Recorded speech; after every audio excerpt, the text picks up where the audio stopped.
Welcome to Unload and Show Clear, powered by Match Shark. Listener ready? Stand by. Welcome to another episode of Unload and Show Clear, a podcast about the men and women who compete in IDPA matches around the world. I'm your host, Lloyd Bailey. IDPA, International Defensive Pistol Association, was formed out of the concealed carry movement back in the 1990s.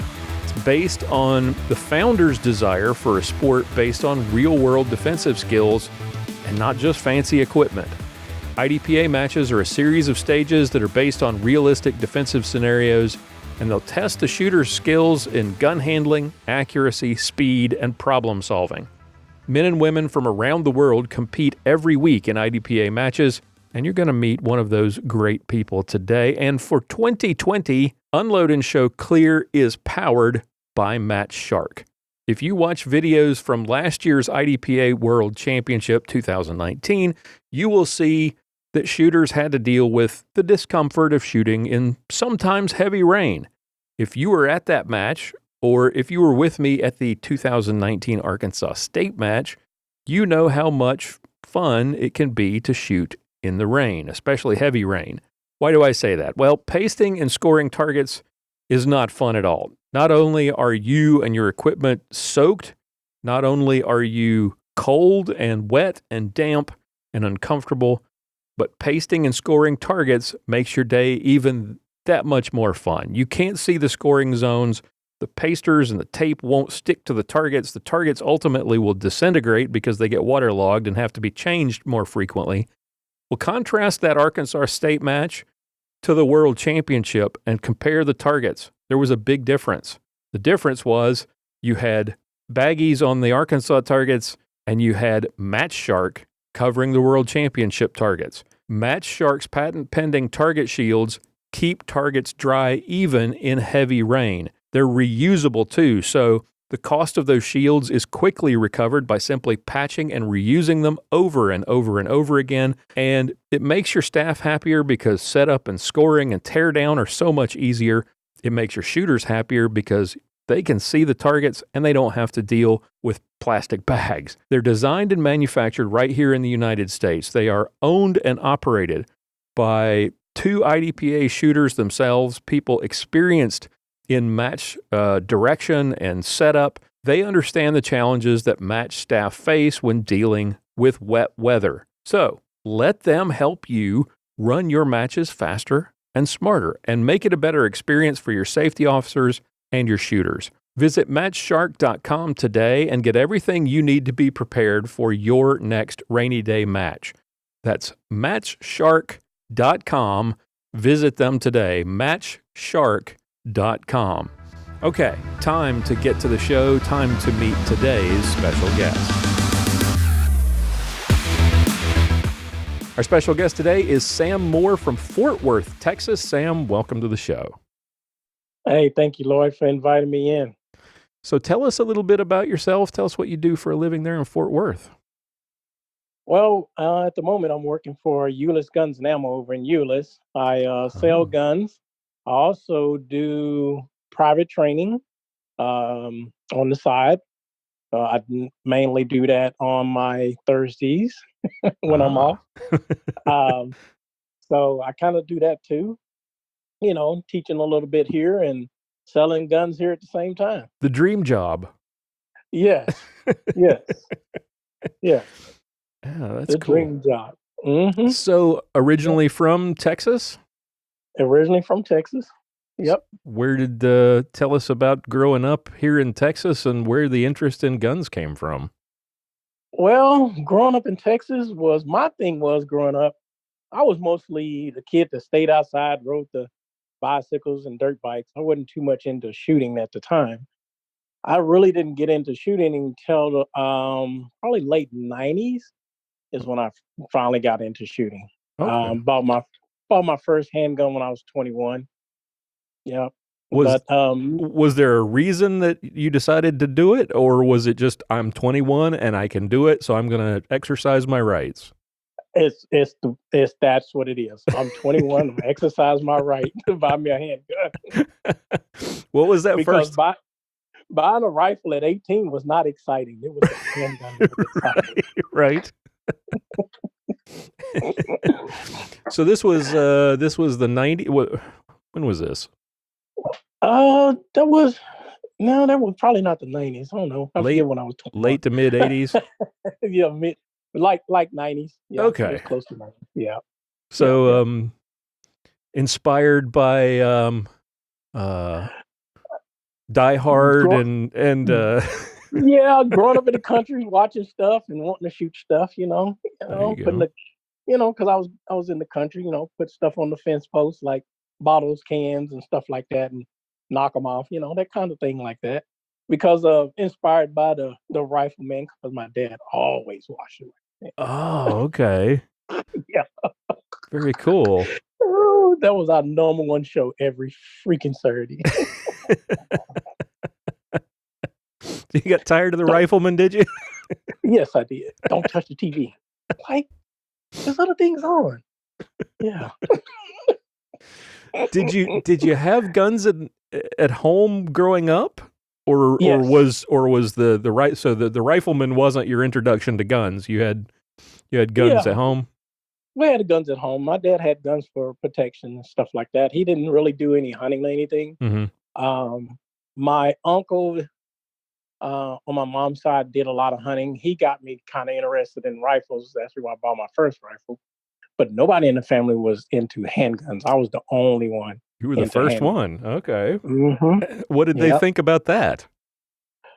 Well, some of my uncles, some of my aunties was like, "Really? Where did you get this from?" I was like, "I don't know. I just want to shoot a handgun." Were they afraid you were going to turn into a country gangster or something? Probably it was. I don't know. They never did say anything.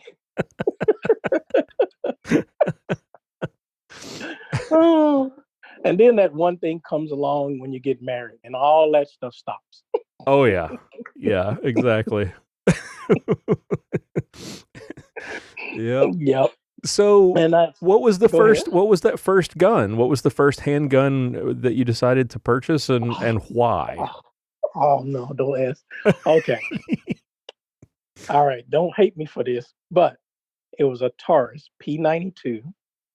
Because I couldn't afford the Beretta 92 at the time. Oh, so I bought the Taurus. And I was like, oh, gotta have it. Yes. And that's what I bought.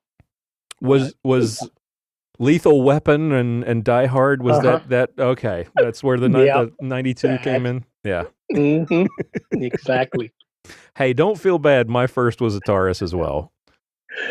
Exactly. It was affordable then. Exactly. Man. Yeah. Nobody understands that. I mean, guys come into ULIS and be saying, "Man, I want to buy my first gun," and I'm like, "Okay, what's your price range?" "Well, I can do 4, I can do 5. I was like, "Okay, you can get a good gun for that." Yeah. He's like, "I can." He's like, I'm like, "Yeah." I said, when I bought my first handgun, it was $300 to $400, and I was like, "Ooh, that's expensive." Yeah, exactly. 25 years ago, $300 was that was a hit in the wallet. Yes, it was. That was a weekend of working. Yep, a whole week.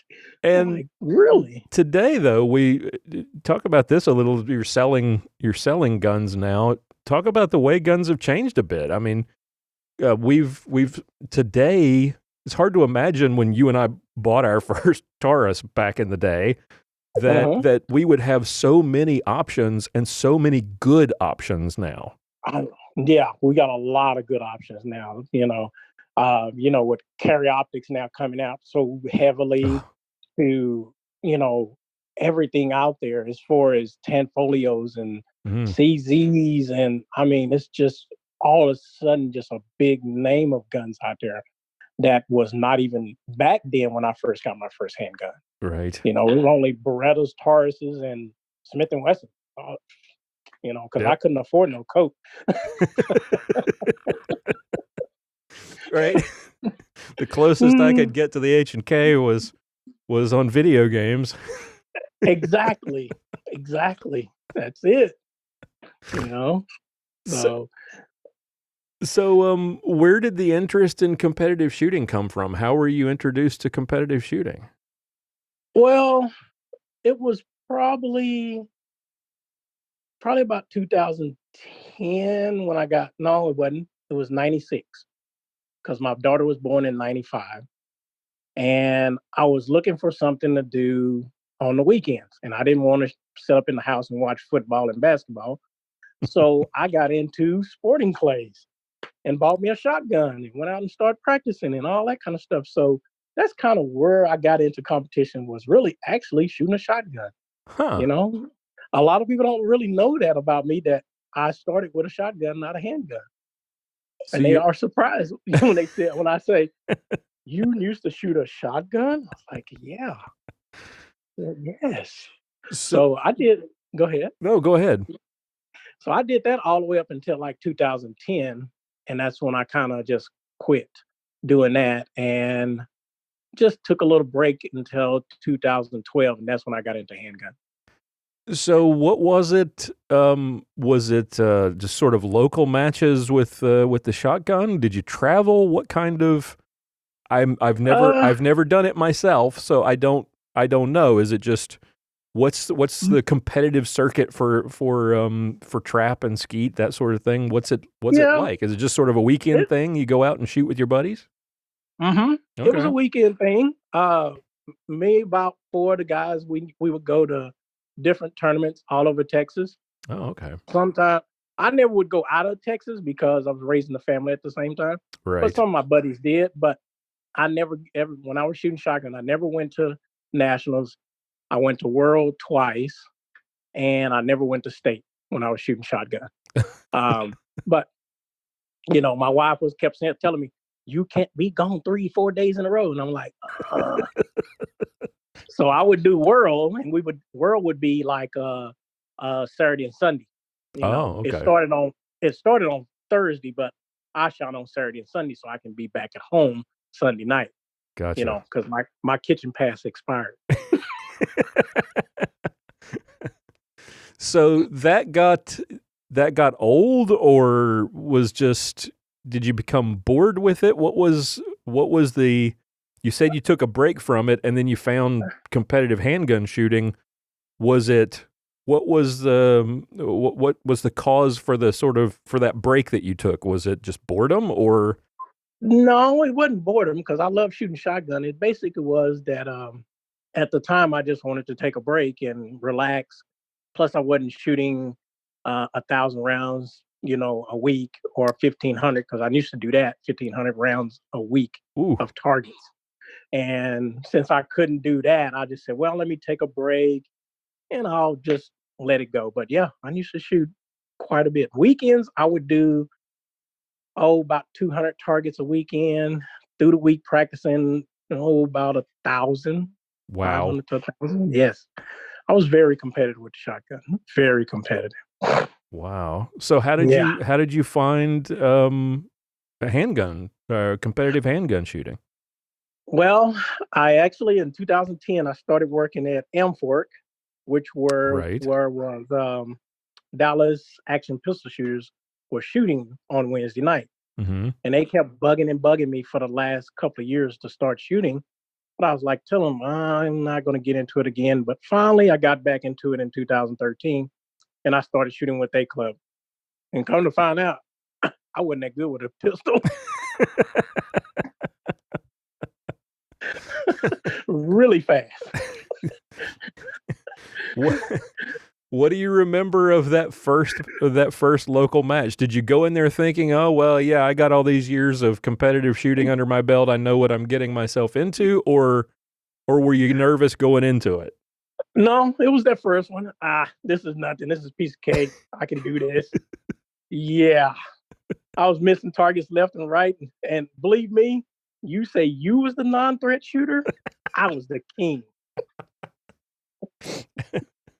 I'll send you an honorary T-shirt. Yes, I slayed those non-threats like they was nothing. And especially, when I was doing it, we had this thing where, like always in IDPA, you got to slice the pie. Mm-hmm. Oh my God. I was shooting the first target I see and kept going. Right? Fingers was flying everywhere. And I was like, what are y'all doing? Why are you holding your fingers up? Did tactical priority, or what was it? Tac sequence. Did that one get It you? was tax sequence. Yes, that Oh, was the one that got God, me. I hated that. Oh yeah, I hated tax sequence. This is I hated that one. guaranteed I was going to screw up a stage if you put Oh. tac sequence in it. Yes, every time I was the guaranteed guy. You shoot that first one twice, and then you break the third shot, and you're like, "Dang it!" The rest of your stage is just ruined. It's ruined, but I kept on going because I was having fun. Yep. So what was your response after that first match? Mine was, unfortunately, I kind of beat myself up over it because I kept making those mistakes and I didn't figure out how to correct them. So I took it all very, very negatively, and it set me back for a number of years. What was your response to all the mistakes that everybody makes in that first match? And how did you approach going forward? Were you hooked? And then you just... I was hooked. But the thing about my hook was that my hook was, I'm going to figure this game out. Because that's exactly what I did with sporting clays, figure that game out. And I went and talked to a few of my buddies they was good shooters, and they practice every day at M4.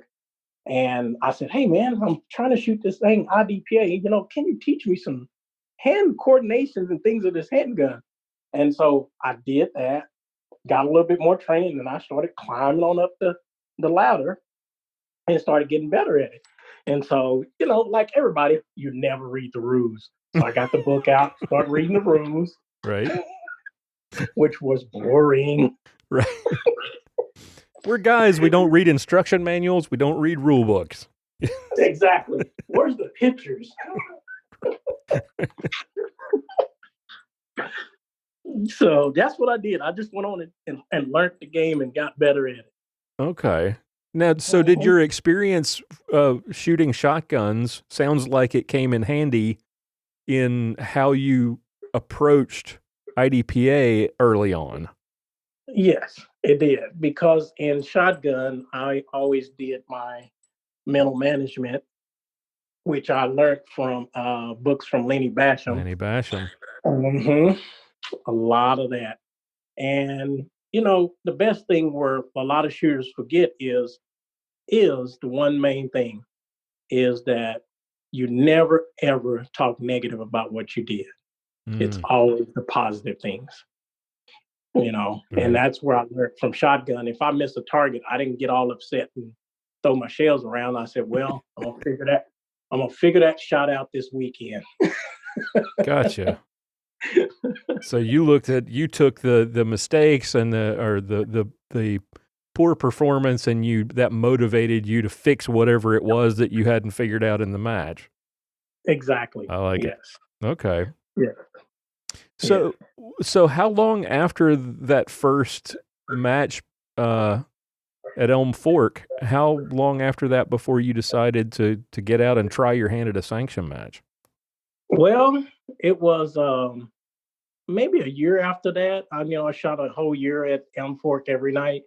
And then I said, well, I'm going to decide to go ahead and sign up for a sanction match. And the first sanction match I signed up for was Cross Timbers bug match, which I was not classified at the time.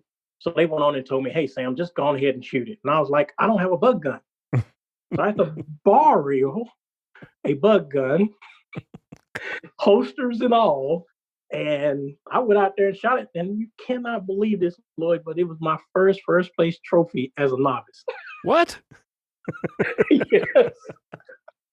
With a bug gun. Wow. With a bug gun. Wait a minute. A borrowed bug gun. Very cool. Was this that CCP bug thing that they did? Was it 2014? It was 15. 15, that's right. Yeah, 2015. Mm-hmm. I shot that match as well, and that would... Yeah. Mm-hmm. I actually, Lloyd, let me tell you what, on that day, I shot that bug match, in which it was raining that day, in the mud, with a borrowed gun, And when I got done, I didn't even wait for the trophies. I actually drove another hour to Glen Rose to go shoot a tournament, shotgun tournament that I had signed up for. So I shot that one that morning. That afternoon, I was driving to Glen Rose to go shoot a shotgun tournament. So you didn't even hear them announce that you'd won? Nope. Got it in the mail. Got it in the mail. Yep. I was like, what is this? Oh, okay. That's pretty cool. Oh yeah. So I stuck around for my first one, and because I like to say I was first place ESP novice at the North Carolina State Championship in 2013, the best of the least skilled. Yes. And winning that piece of that little plaque, did that motivate you to get better, to really work to improve? Were you were talking about shooting 1,000 or 1,200 rounds a week when you were shooting shotgun. What happened next? What was your practice routine like when you started to get serious about handgun shooting?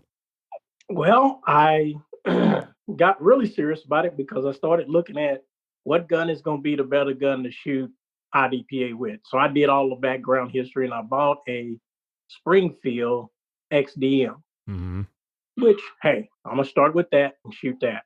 That didn't do me well, so I went on and moved up to the next gun, which is the Smith & Wesson Pro Series, which I still have it. My son has my Springfield.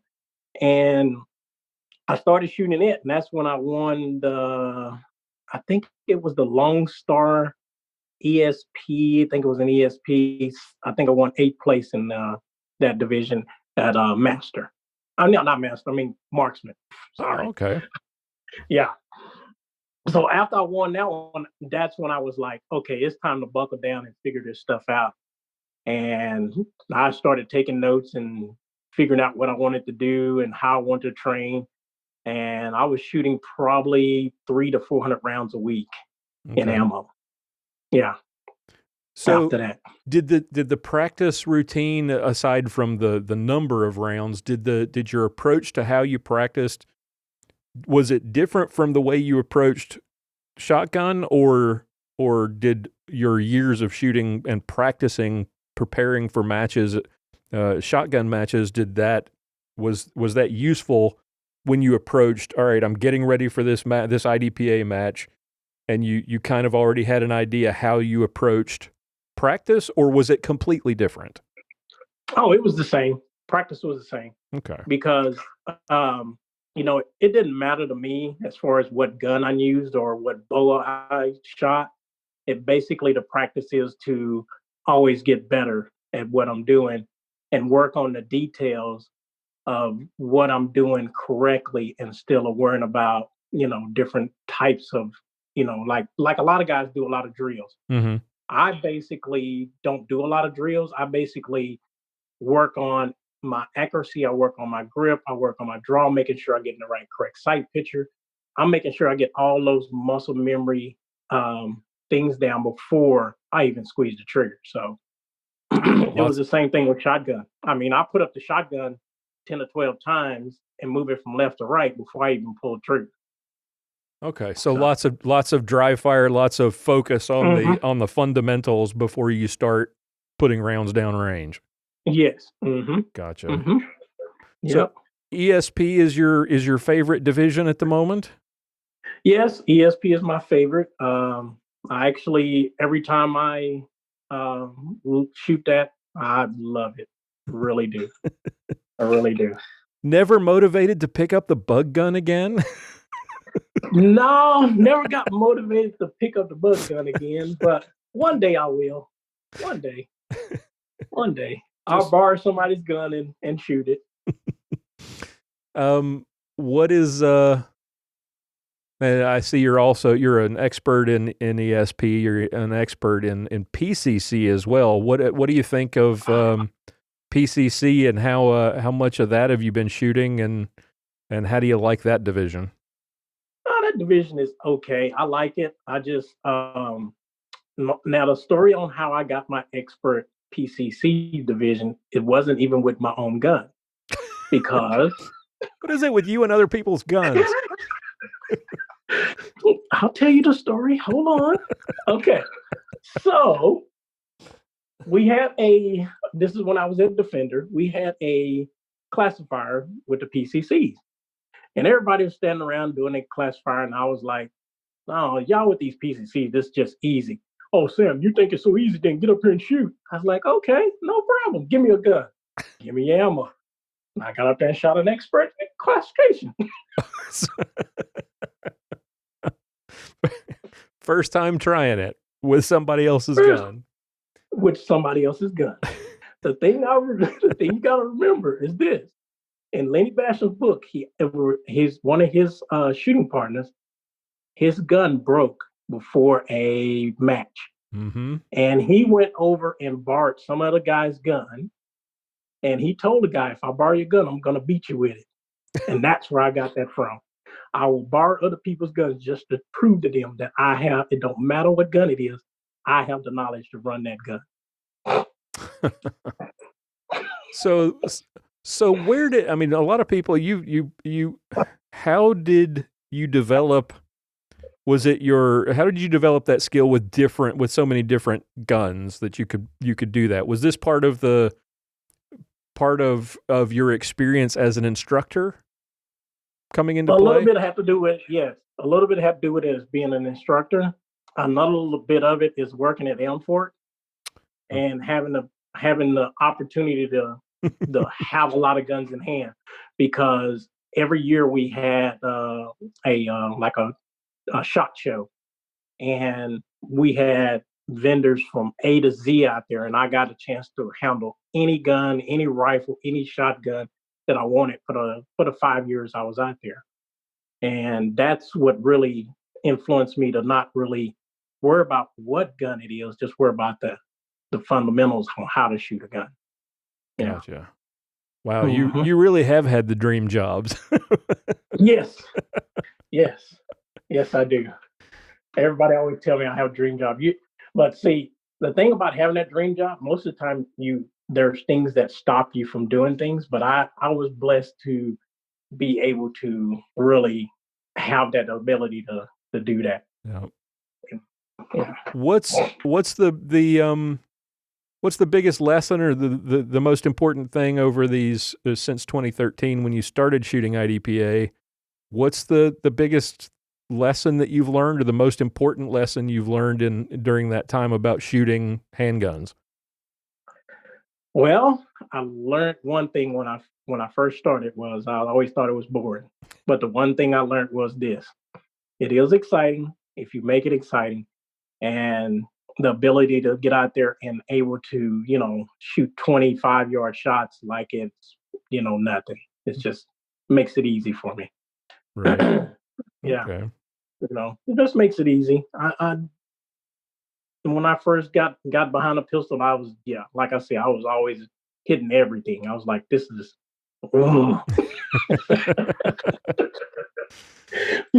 Got a favorite memory of a match since 2013, or a match or a stage or your performance or something funny that happened? My performance is the best one I had is when I went to the 2015 World Championship, which was my first ever, next to the bug match, but another match. But I got up there in Oklahoma. I was, glad it was in Tulsa, Oklahoma, which had made it a lot easier to get to. Mm-hmm.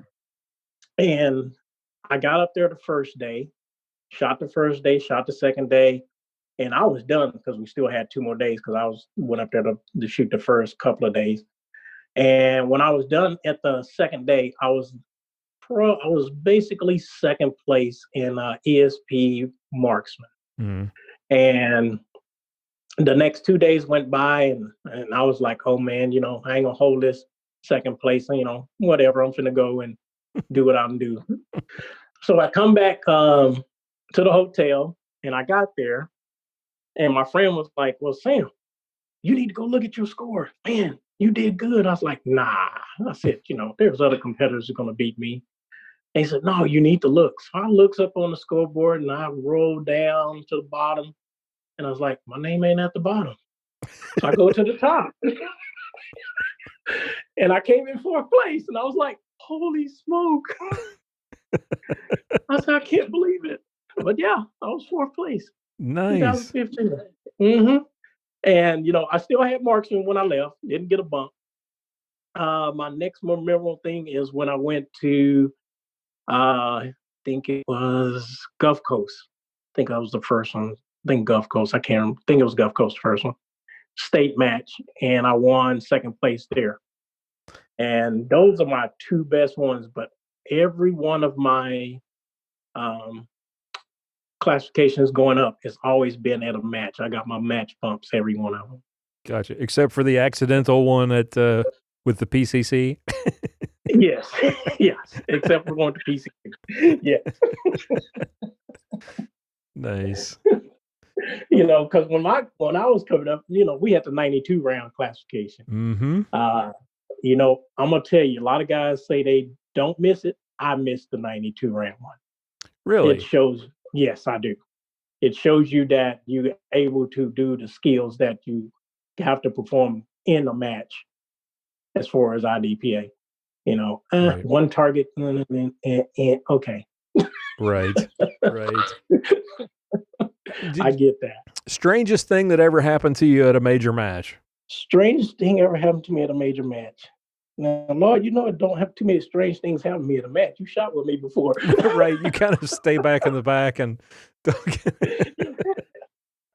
let me see if I can think of one. The strangest thing. Oh, there was one. I think it was at one of Crosstown. No, it was Collin County state match. Okay. It Last was year at Crescent. Oh, is it Crescent? It was the one at Crescent. So it had to be a couple of years ago. Been 17. Yeah, 17. I had a stage that I kind of looked at. I had a real bummed out stage where I was like 30 something points down. Okay. And I went to the next stage, and I kind of looked at that stage and I said, okay, I can do this. It's like me to run this faster than the two master shooters on my squad. And I got up there and I was like, shot that thing and got done. And they said my time, and I was 2.5 seconds faster than two master class shooters. And they walked up to me and said, Sam, why didn't you tell me that way you did that stage? I was like, dude, you're a master shooter. I'm just an expert. He's like, yeah, but you burned it down. I was like, no, I didn't. I shot my normal speed. That was the only weirdest thing I could ever think of. Okay. It's one of those type of things where I had a bombed out stage when I was 30 something points down and then come back and kick my whole squad's butt. Nice to be able to recover after a stage like that. That's for sure. Yes. That's the only thing I can think of in a major match that ever happened that way. So what is it about IDPA that you like so much? What is it that attracted you to IDPA and keeps you doing it? There are other handgun sports that you could shoot, but you've devoted quite a bit of time to getting better and getting good at this sport. You get the kitchen pass and you travel a bit more shooting IDPA. Mm-hmm. What is it about the sport that you love so much? It's the challenge of getting better every chance I shoot. Also, it helps me with my defense shooting. Mm-hmm. A lot of people say, "Oh, it's just a game, Sam. You really, if real life happened, you ain't gonna be able to, you ain't gonna be able to function that way." I'm like, okay, if you think so, but it helps me keep all that up, with my practice, and also, with my teaching when I'm teaching people how to shoot. So I learn as I go. And that's the reason why I get better and better at it. But I'm going to tell you, my love is my shotgun. I'm still going to shoot my shotgun. But yes, it is my love. But IDPA keeps me coming back because of the defensive stuff that I do, the different stages. I got to figure it out. Clay targets, it's going left or right. Okay, break it here. That's easy. But when you're in IDPA, you got to, determine where your reload is happening, where you need to be in cover, how many targets you need to shoot at that position. it's more planning into it, and that's what keeps me coming back. Well, Sam, I've had a chance to squad with you. Never got a chance to really speak to you. I mean, we've talked just on the range. Hey, how's it going? Yeah. That was a good run. That kind of thing. It's been an absolute blast to get a chance to talk to you, and I look forward to seeing you next time that I see you standing at the back of the bay. I'm just going to go back there and start messing with you. And just come on back. It's never crowded in the back. That's right. See if we can get you out of your comfort zone and loosen you up a little bit. Thank you so much for coming on the show. I've really enjoyed talking to you. You're welcome, Lloyd. Anytime, man. All right, that's all the time we have for today. Thank you so much for listening. Thank you for your support. Thank you to our guest for coming on the show. And thank you to our awesome sponsor, Match Shark, for making this entire season possible. If you would, please take a minute to check out our website, Unload Podcast. Lots of cool previous episodes are there, links to all sorts of great information. Just check out the guest list as well. Join the Facebook group, too, if you want to connect with other fans and get updates on the latest news. You can find that at unloadpodcast.com/Facebook. Check out our YouTube channel. We've got a lot of cool videos there at unloadpodcast.com/YouTube. And if you'd like to support the show personally, consider becoming a patron, just $1 a month at patreon.com/unload. And for your support, I'll send you out a sticker and you'll have my undying gratitude for your help. If you or someone you know would make an interesting guest for a future episode, you can contact me at unloadpodcast.com. Just go to the contact button in the menu at the top of the page and send me a message. Or you can send me an email at Lloyd, LLOYD, at unloadpodcast.com. Tune in again next Thursday for another episode of Unload and Show Clear, powered by Match Shark. We are a proud member of the Self-Defense Radio Network. Be sure to check out all of the other pro-freedom podcasts at selfdefenseradio.net.